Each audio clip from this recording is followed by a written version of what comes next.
Hello everyone, and welcome to the Car Crash Test channel, where we dive into the latest safety results from Euro NCAP crash tests.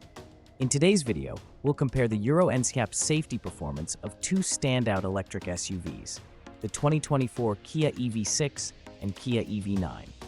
Both models bring impressive safety features to the table, but there are some key differences worth noting.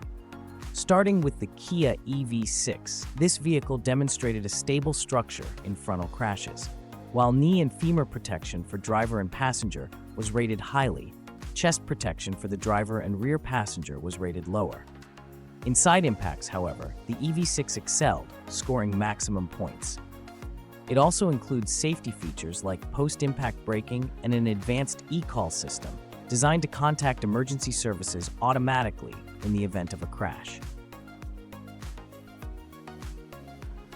Switching gears to the Kia EV9, the EV9 also showed excellent structural stability, though its impact was found to be only moderately benign in a frontal crash.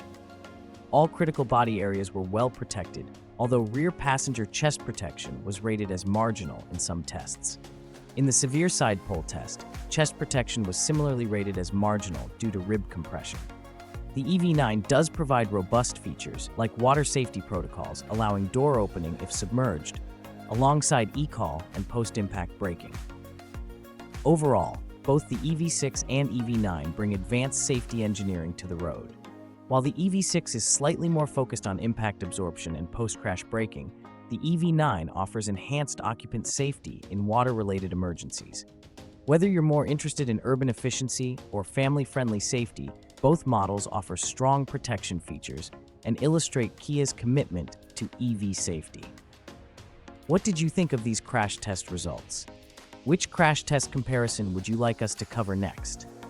Drop your suggestions in the comments below, and don't forget to hit that like button and subscribe for more in-depth comparisons.